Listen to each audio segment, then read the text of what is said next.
할렐루야. 우리에게 구원의 선물을 주신 주님의 그 풍성함이 우리 그라치 반석교회 온 교우들의 삶과 가정 가운데 가득 임하기를 간절히 원합니다.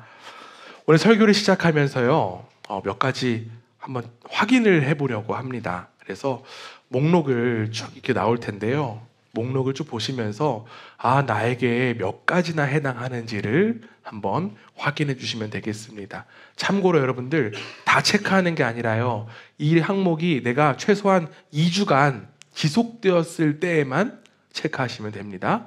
네, 제가 한번 쭉 읽을게요. 우울한 기분, 한때 좋아했던 사물이나 활동에 대한 관심과 흥미를 상실, 식욕의 감속 혹은 증가. 이거 잘 봐야 돼요.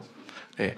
또는 알 수 없는 체중 감소 혹은 증가, 피로하거나 기운이 없음, 수면 장애 불면증 혹은 평소보다 수면 시간이 늘어남, 사고력과 신체적 활동 능력이 현저하게 저하되거나 눈에 띄게 불안하고 초조해함, 자신을 하찮게 여기거나 지나치게 죄책감을 느낌, 자살을 생각하거나 계획함, 반복적으로 죽음을 생각함. 네. 먼저 이 항목 중에 우선 1번, 2번이 필수적으로 체크가 되고 1번, 2번 포함해서 총 5개 항목이 적어도 2주간 나타난 분이 계시다라고 하면 우울증을 한번 의심해 볼 필요가 있습니다. 물론 제가 의사도 아니고 전문가도 아니기 때문에 확실하게 체크할 수 있는 상황은 아니니까, 혹시라도 특히 여기 아까 몇 번입니까? 3번 식욕이 갑자기 왕성한데 내가 우울증 아니야? 막 이렇게 혼동 갖지 마시기는 바랍니다. 우울증이라고 하는 거요, 사실 너무 흔해요. 누구나 걸릴 수 있는 증상입니다. 아마도 대부분의 사람들은요, 여기 계신 분들도 살면서 한 번쯤은 우울을 경험해 보신 적이 있을 것입니다. 이유가 있어서도 그럴 때 있지만 별 일이 없는데도 우울할 수 있습니다. 그런데 우리가 지금 살펴봤던 것처럼 치료 없이 2주 동안 우울이 계속되는 것이 우울증이라고 해요. 2주 이상, 2주 이내에 자가 치료가 되고 회복이 되면 그것은 단순히 우울감일 뿐입니다. 우울증으로 인하여서 사람들이 안타까운 선택을 하기도 하고 안타까운 일들이 벌어지곤 합니다. 그래서 이 우울증이라고 하는 것, 정말 치료가 필요하고 우리가 또 바라보아야 될 하나의 질병이다라고 좀 이야기할 수 있을 것 같아요. 이 누구나 겪을 수 있는 우울증에 대해서 저는 설교 시간에 이야기를 하면서 이러한 이야기 하고 싶지 않습니다. 예를 들면 이러한 이야기들이 있어요. 우울증은 죄의 결과다. 우울증은 믿음이 없어 생긴다. 우울증은 하나님이 나를 버리셨기 때문에 생긴다. 이러한 이야기를 하고 싶지 않습니다. 그리고 이런 이야기를 쉽게 해서도 안 됩니다. 물론 영적인 부분들이 영향이 있을 수 있어요. 그러나 우울증은요, 복합적인 원인에서 동반되기 때문에 단순히 우리가 영적인 부분으로만 치부해서는 안 됩니다. 혹여나 여기 항목 가운데 5가지 이상이 체크되었고 평소에 내가 우울을 경험하고 있더라고 해도 절대로 여러분들을 정죄하거나 비난하는 것은 아니니까 여러분들 오해하지 마시기를 부탁드립니다. 부탁드려요. 네. 한 사람의 목숨을 앗아갈 만큼 심각한 이 우울증에 대해서, 그리고 이 우울감에 대해서 오늘 우리는 말씀을 통해서 함께 좀 살펴보려고 합니다. 오늘 우리가 함께 읽은 성경 말씀에도 보면요, 이 우울을 겪은 사람이 한 명 나와요. 그 사람이 누구냐면요, 우리가 지난 2주간 살펴보았던 이스라엘의 위대한 지도자, 누구죠? 모세입니다. 우리가 익히 잘 알고 있듯이 하나님의 그 부르심에 따라 모세는요, 이스라엘 백성들을 이끌고 애굽에서 나왔어요. 애굽을 탈출한다고 해서 모든 것이 해결되는 것은 아니었습니다. 광야에서 이스라엘 백성들에게는 물이 필요했고요, 식량도 필요했어요. 그러나 그 모든 어려움이 하나님의 보호하심과 또한 일하심으로 해결되었고, 모세는 시내산에 올라가 십계명 돌판을 받으면서 하나님의 언약을 다시금 확인했습니다. 그렇게 1년이라고 하는 시간이 지났어요. 오늘 우리가 함께 살펴보고 있는 이 민수기 본문은요, 출애굽한 지 1년 또는 2년 정도의 시간에 해당하는 때입니다. 지금 앞서 이야기한 만나 매출하기, 그다음에 홍해, 그리고 마라의 씀을 다 그 전에 1년 이내의 일이에요. 지금 민수기부터는 그 이후의 일입니다. 그런데 여러분, 그 이스라엘을 향한 하나님의 일하심을 여러 가지로 경험했던 이 지도자 모세가요, 지금 걱정과 근심 가운데 놓여 있습니다.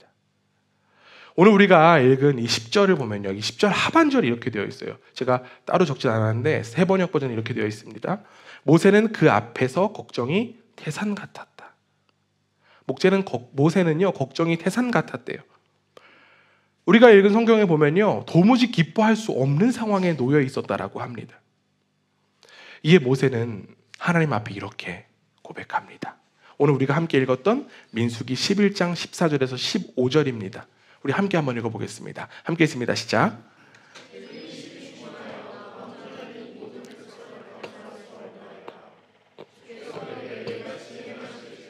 구하옵나니 내게 은혜를 베푸사 즉시 나를 죽여 내가 고난당함을 내가 보지 않게 하옵소서. 아멘.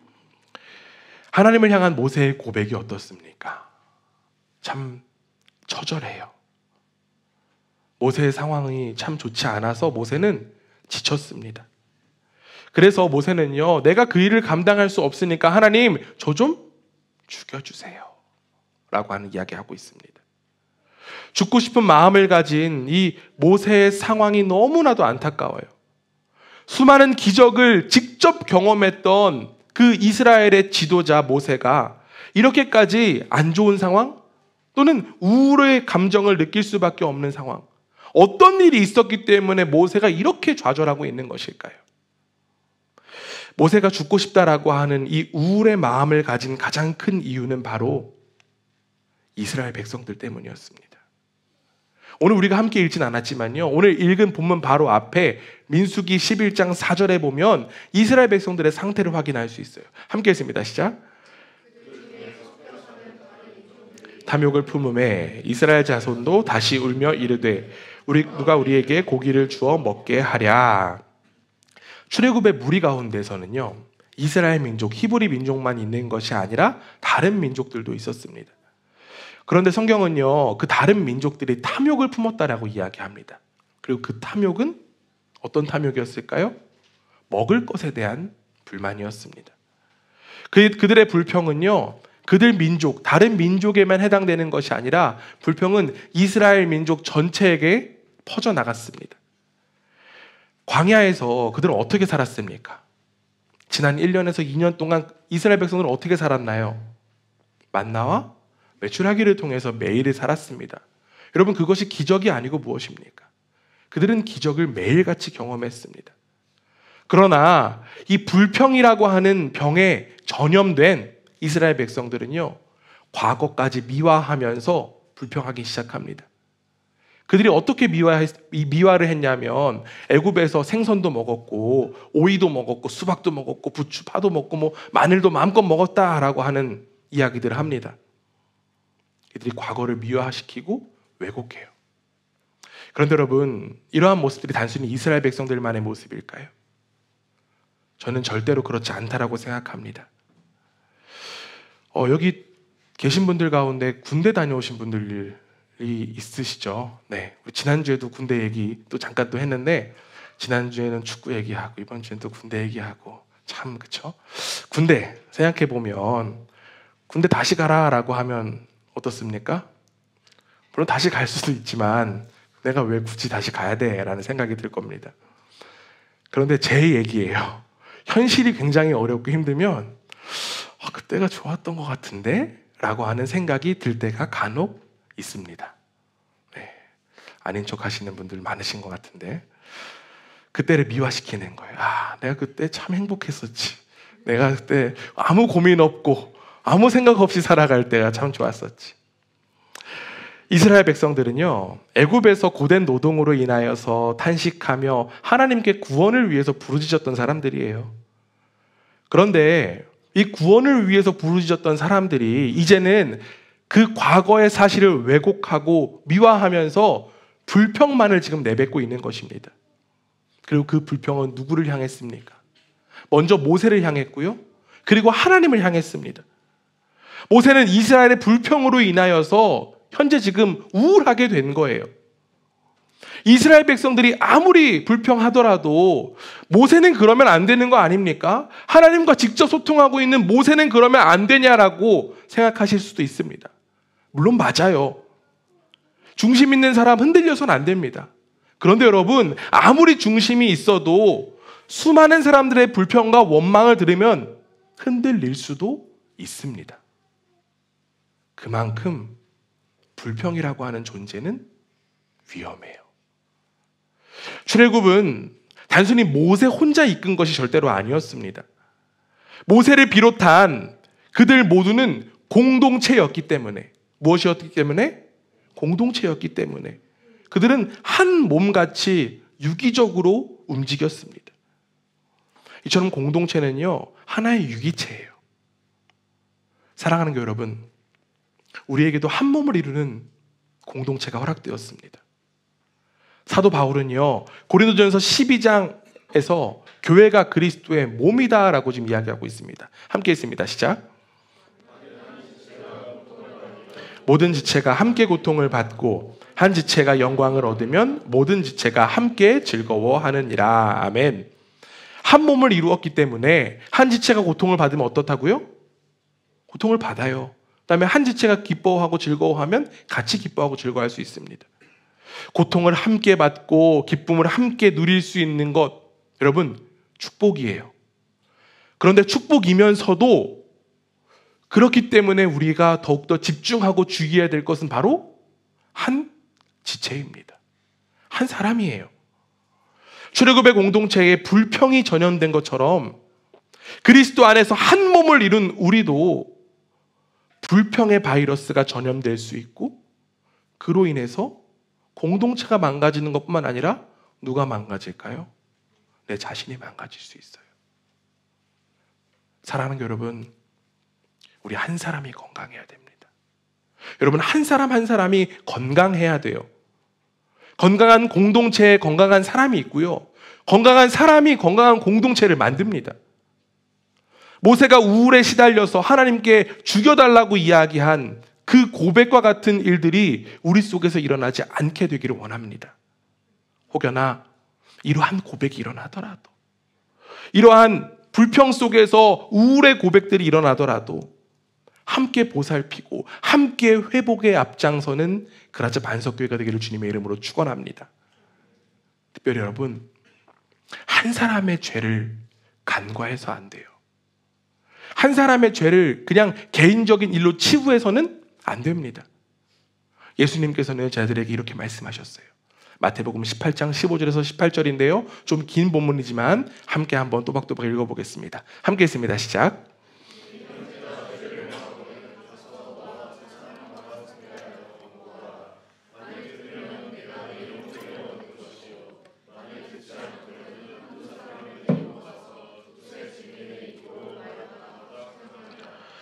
만일 그들의 말도 듣지 않거든 교회의 말하고 교회의 말도 듣지 않거든 이방인과 세리와 같이 여기라. 진실로 너희에게 이르노니 무엇이든지 너희가 땅에서 매면 하늘에서도 매일 것이요 무엇이든지 땅에서도 풀면 하늘에서도 풀리라. 아멘. 공동체 안에 형제 자매 중에 어떤 이가 죄를 짓고 하나님 앞에 올바르지 못한 삶을 살면 그것을 발견한 당사자가 어떻게 하라고요? 그쵸, 가서 충고해야 돼요. 그런데 그 충고를 받아들이지 않으면 어떻게 하라고요? 그쵸, 함께 안타까워하는 두세 사람에게 나눕니다. 그리고 그 충고를 또 받아들이지 않으면 어떻게 하라고요? 교회 공동체에 가서 알리라고요. 그래서 교회가 그 문제를 다루도록 하며, 교회의 권면도 그 사람이 듣지 않고 회개하지 않는다라고 하면 그때는 뭐처럼 여기라고 합니까? 그쵸, 이방인과 세리처럼 여기라고 합니다. 여기서 이방인과 세리는 무엇을 의미할까요? 이는요, 구원받지 못한 사람을 의미합니다. 그를 구원받지 못한 사람이라고 교회가 선언하라라고 이야기하는 거예요. 형제 자매 회복을 위해서 노력하고 교회 공동체가 애썼는데도 그 사람이 듣지 않는다라고 하면 그를 구원받지 못한 사람으로 여기는 것, 그것이 바로 이 땅에서 하나님의 뜻을 이루는 일이고, 그럴 때 하늘에서 뜻이 이루어진다라고 지금 예수님께서 말씀하셨습니다. 여러분, 중요한 거는요, 한 사람이 회복되는 거예요. 중요한 거는요, 우리는 한 사람이라도 회복되는 데 더욱더 집중해야만 합니다. 그리스도 안에서 한 몸을 이룬 공동체 한 사람 한 사람을 돌보며 아끼면서 하나님의 뜻을 이루는 우리 그라츠 반석교회가 되기를 주님의 이름으로 간절히 원합니다. 하나님께서는요, 이 우울한 모세의 기도를 들으셨어요. 이 우울한 모세의 그 외침을 들으셨습니다. 물론 자신을 죽여달라고 이야기한 이 모세의 외침이 야, 어떻게 그럴 수 있냐, 참 불경하다라고 여길 수도 있습니다. 그러나 여러분, 여기서 중요한 것은요, 모세가 하나님께 외쳤다라고 하는 것입니다. 하나님께 외쳤다, 뭐라고 표현할 수 있을까요? 기도했다라고 이야기할 수 있습니다. 하나님께 기도했어요. 우리는 우리의 마음속에 있는 것들을 하나님께 표현해야만 합니다. 우리에게는요, 모세와 같이 기도할 수 있는 축복이 우리 가운데 허락되었습니다. 아멘이십니까? 여러분, 기도할 수 있는 축복이 우리 가운데 허락되었어요. 눈앞에 있는 어려운 상황과 형편으로 인하여서 우울의 감옥에 갇혀 있는 분들 계십니까? 때로는 어려운 관계로 인하여서 우울의 시간을 보내고 계신 분들 계십니까? 그로 인하여서 하나님을 향한 원망과 불평의 마음 드시는 분들도 계십니까? 여러분, 괜찮습니다. 그런 마음이 있다면 지금 바로 기도할 때입니다. 여러분 속에 그러한 마음들이 있다면 지금이 바로 기도할 때로 여기시기를 부탁드립니다. 우리는 기도해야만 해요. 우리가 기도할 수 없는 때와 상황은 없습니다. 모세가 자신을 죽여달라고 외쳤던 것처럼 하나님은 그 진실한 고백을 들으십니다. 물론 기도가 성숙돼야 돼요. 기도가 변화돼야 됩니다. 그러나 성숙한 기도만 올바른 기도야 라고만 생각하다가 기도 안 하는 어리석은 이들이 되지 않기를 원합니다. 우리는 하나님 앞에 솔직하게, 하나님 앞에 진솔하게 이야기할 수 있어야 돼요. 내 상황과 형편 다 내려놓고 내 마음을 이야기할 수 있어야만 합니다. 나보다 나를 더 잘 아시는 하나님은 우리의 고백을 듣기 원하십니다. 모세의 이야기를 들으신 하나님, 그 하나님은요, 모세에게 해결책을 제시해 주세요. 오늘 우리가 함께 읽은 말씀 민수기 11장 16절에서 17절입니다. 어떤 해결책을 제시해 주시는지 함께 읽습니다. 시작. 여호와께서 모세에게 이르시되 이스라엘 노인 중에 내가 알기로 백성의 장로와 지도자가 될 만한 자 70명을 모아 내게 데리고 와 회막에 이르러 거기서 나와 함께 서게 하라. 내가 강림하여 거기서 너와 말하고 내게 임한 영을 그들에게도 임하게 하리니 그들이 너와 함께 백성의 짐을 담당하고 너 혼자 담당하지 아니하리라. 아멘. 하나님은요, 모세에게 백성 가운데 장로나 지도자 될 만한 사람 70명을 뽑아서 그 일을 함께 감당하라라고 말씀하셨습니다. 하나님의 해결책을 들은 어떤 사람은 이렇게 생각할 수도 있을 것 같아요. 야, 사람을 통하여서 불평과 사람을 통하여서 우울이 생겼는데 다시 한 번 더 사람을 세우라고 하시니까 하나님 너무 미련하신 거 아니야? 하나님 너무 잔인하신 거 아니야? 어떻게 사람한테 받은 상처 받았는데 어떻게 다시 사람을 세우라고 하시지? 그러나 여러분, 하나님은요, 사람을 통해서 사람을 살리십니다. 왜 그럴까요? 그 사람에게는 하나님의 형상이 담겨 있기 때문에 그렇죠. 하나님은 하나님의 형상이 담겨 있는 사람을 통하여서 일하십니다. 미국의 다이애나 글루버라고 하는 사람은요, 영혼의 밤을 지날 때라고 하는 책을 썼습니다. 이 책이요, 우울증을 앓고 있는 7명의 사람들에 대한 이야기를 담고 있는데 이 책에 나온 그 7명이 그냥 사람들이 아니라 우리가 일반적으로 이야기하는 기독교에 닮고 싶은 사람들 7명을 뽑았습니다. 그리고 그 가운데 제일 첫 번째 나온 사람이 바로 종교개혁자 마틴 루터였어요. 마틴 루터도 우울증을 겪었다라는 이야기를 하고 있습니다. 물론 마틴 루터가 우울증에 대한 정확한 진단을 받았다라고 하는 기록은 없지만 그의 행적 그리고 그가 썼던 편지들 기록들을 살펴보면 그가 우울증을 가지고 있었다라고 생각해도 부족함이 없다라고 이야기해요. 루터는요, 자신이 경험했던 그 내적 고통, 그 우울한 마음을 시련이다라는 표현으로 정리했습니다. 루터는 이러한 고백을 합니다. 밤새 한숨도 못 잤네. 아직도 마음도 편치 않고 나를 위해 기도해 주게. 이런 식으로 계속 가다간 이 만성질환을 견뎌내지 못할 거야. 나는 점점 영적으로 나태하고 무기력하게 식어가고 있어. 정말이지 끔찍하네. 오늘까지 엿새 동안 뒷일을 못 봤어. 가장 마지막 문장에만 또 이렇게 딱 시선이 돼서 루터도 못 보는구나. 네. 위로가 되십니까? 종교개혁자 마틴 루터와 어울리는 것 같지 않는 그러한 이야기들 지금 루터가 고백합니다. 물론 루터에게 그 암울한 시절, 시련의 시절이 있었기 때문에 루터는 성경을 독일어로 번역할 수 있었고 하나님께 더욱더 매달릴 수 있었지만 그의 삶은 시련의 연속이다 해도 과언이 아닙니다. 심지어는요, 루터의 귀에서 굉음이 들리기도 하고 루터가 쓰러지는 일들이 반복되었다라고 해요. 그래서 매일 우울과 싸우던 루터, 이 루터도 사람들의 영혼을 보살피는 일을 해야만 했습니다. 자신이 우울을 경험하지만 사람들의 영혼을 보살펴야만 했어요. 그런 루터에게 남편이 자살 시도를 했던 한 여인이 찾아와서 조언을 구합니다. 이때 루터가 이렇게 이야기해요. 네, 우리 목소리 좋은 기왕 형제가 한번 읽어주세요. 네.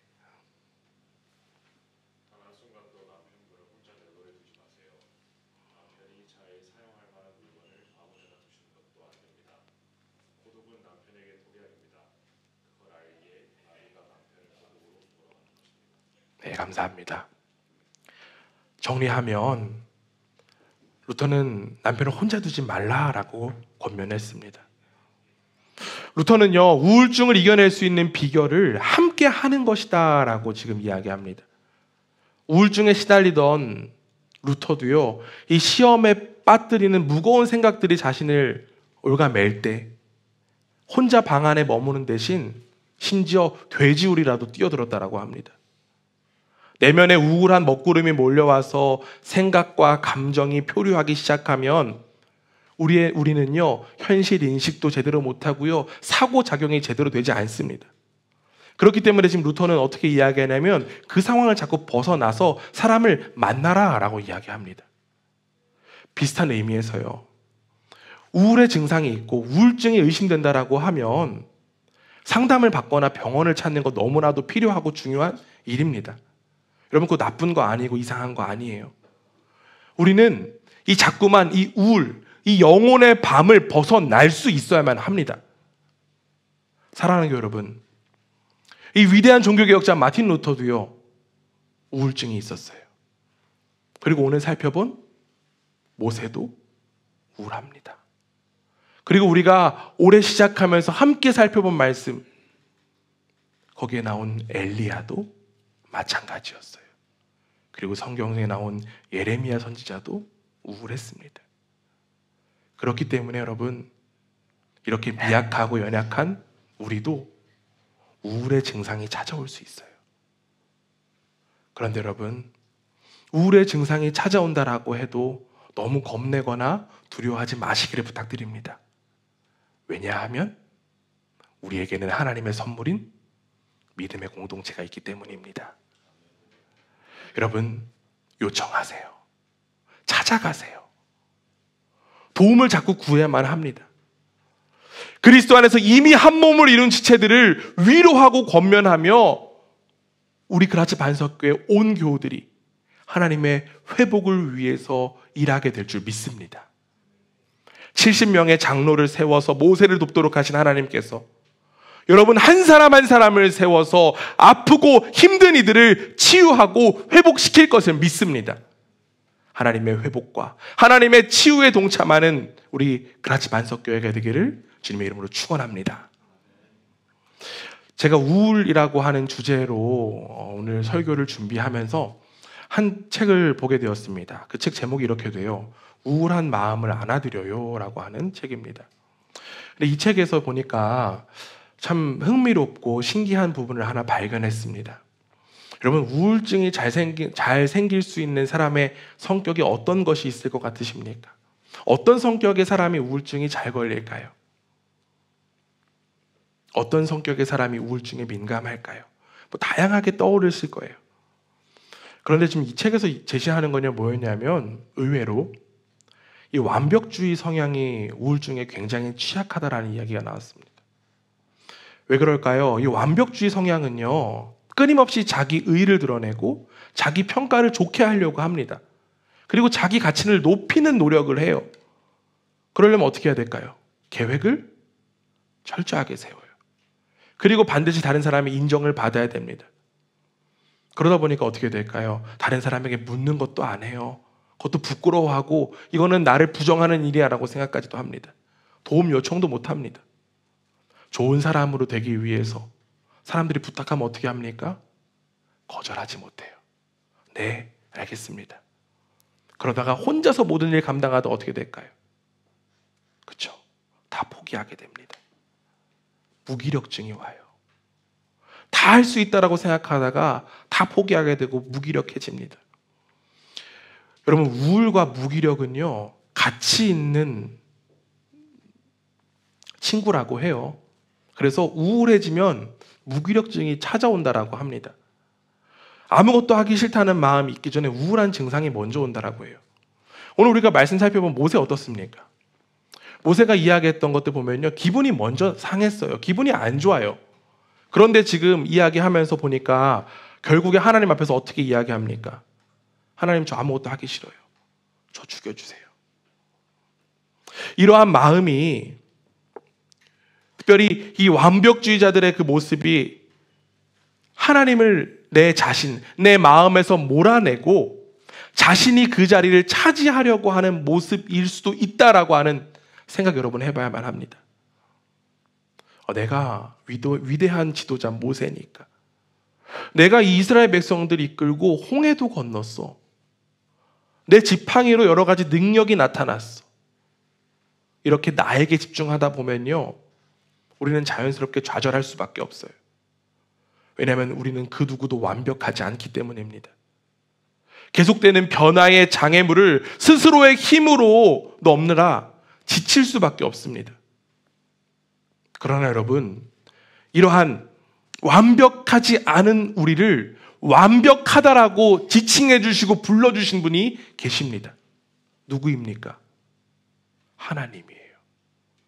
완벽할 수 없는 존재인 우리를 완벽하다라고 불러주신 분이 바로 우리의 아버지 되시는 하나님입니다. 하나님은 여러분이 완벽하지 않아도 이미 완벽하다라고 안아주십니다. 왜 그럴까요? 바로 예수 그리스도 때문에. 여러분의 행동과 여러분의 조건이 아니라 바로 예수 그리스도 때문에 여러분을 완벽하다라고 안아주십니다. 자꾸만 혼자 그 일을 감당하는 일의 모습에서 벗어나기 원합니다. 혼자 모든 일을 감당하는 것, 이 완벽주의자의 모습, 하나님을 자신의 삶의 주인에서 몰아내는 모습 가운데 하나입니다. 결국 하나님을 자신의 삶에서 몰아내는 것, 뭐라고 이야기할 수 있을까요? 죄예요. 죄의 모습 가운데 하나라는 것입니다. 우리 지난 주일에 살펴본 그 출애굽기 말씀 한번 기억나십니까? 모세의 장인이 왔어요. 그래서 모세에게 뭐라고 이야기합니까? 모세가 사람들을 다 혼자 재판하고 있었습니다. 그때 뭐라고 이야기합니까? 사람들을 세워서 함께 하라고 해요. 그렇죠. 천부장, 백부장 이렇게 계속 불러서 하라고 합니다. 모세는요, 사람을 세워서 그 일을 잘 감당하는 것들을 경험했습니다. 그런데 여러분, 시간이 지금 지났어요. 그 일을 경험하고 시간이 지났습니다. 그런데 지금 모세가 뭐라고 이야기합니까? 혼자서 그 일을 감당할 수 없다라고 합니다. 모세 옆에는요, 그의 형 아론도 있었고요. 또한 모세를 따르는 여호수아도 있었습니다. 그러나 모세는 하나님의 일을 잘하고 싶은 마음에 다시금 혼자 모든 일을 감당하게 되고 우를 만나게 된 것입니다. 결국 그리고 그는 죽음을 이야기하고 있어요. 혼자 완벽하게 하는 일, 새로운 피조물인 예수 그리스도로 말미암은 새로운 피조물인 여러분들과는 상관없는 일들입니다. 어울리는 모습이 아니에요. 태초부터 우리로 계신 하나님께서는 하나님의 형상으로 만들어진 여러분에게 우리를 허락하셨습니다. 태초부터 우리로 계신 하나님께서 우리 가운데 우리를 허락하셨다라고 하는 거예요. 내 기준에서 보니까 완벽하지 않은 거예요. 그러나 그 완벽해 보이지 않는 사람도 하나님께서 예수 그리스도 때문에, 예수 그리스도 덕분에 그를 완벽하게 받아주셨습니다. 비록 우리는 완벽할 수 없지만 우리 속에 하나님의 영이 있기 때문에 우리는 함께 그 하나님의 완전을 향해서 걸어갈 수 있는 것입니다. 오늘 우리가 함께 읽은 민수기 11장 25절 이렇게 되어 있어요. 함께 있습니다. 시작. 여호와께서 구름 가운데 강림하사 모세에게 말씀하시고 그에게 임한 영을 70장로에게도 임하게 하시니 영이 임하신 때에 그들이 예언을 하다가 다시는 하지 아니하였더라. 모세가 70명의 장로를 세우자 그들에게 무엇이 내렸습니까? 하나님의 영이 내렸어요. 하나님의 영이 그들 가운데 내렸습니다. 내가 하나님의 자녀로 살아가는 것도 하나님의 영이 우리 속에 임하기에 가능합니다. 내가 완벽하진 않지만 이 완벽을 추구할 수 있는 것도 완벽하신 성령 하나님께서 내 속에 계시기 때문에 가능한 것입니다. 나뿐만 아니라 옆에 있는 이들도 마찬가지예요. 예수 그리스도를 자신의 삶의 주인으로 모신 이들 가운데 주체는 바로 성령 하나님이십니다. 성령 하나님이 여러분 한 사람 한 사람 가운데 이미 임하셨습니다. 내 속에 이미 임하신 성령 하나님 바라보기 원합니다. 그리고 내 옆에 있는 지체들 속에 이미 임하신 성령 하나님 바라봅시다. 교회에서 많이 사용하는 표현이 있습니다. 여러분, 사람 기대하지 마세요. 하나님 기대하세요. 하나님만 바라봅시다. 맞아요. 우리는 사람 기대해서는 안 돼요. 그런데 여러분, 저는 감히 사람 기대합니다. 왜 기대할까요? 그 사람 속에, 그렇죠, 그 사람 속에 성령 하나님 계시기 때문에 기대합니다. 그 사람을 기대하는 것 무엇보다 그 속에 계신 성령 하나님이 있기 때문에, 하나님의 영이 그 사람을 변화시키고 그 사람을 인도하시기 때문에 기대하는 것입니다. 내 기준으로 누군가를 바라보면 형편없을 수도 있습니다.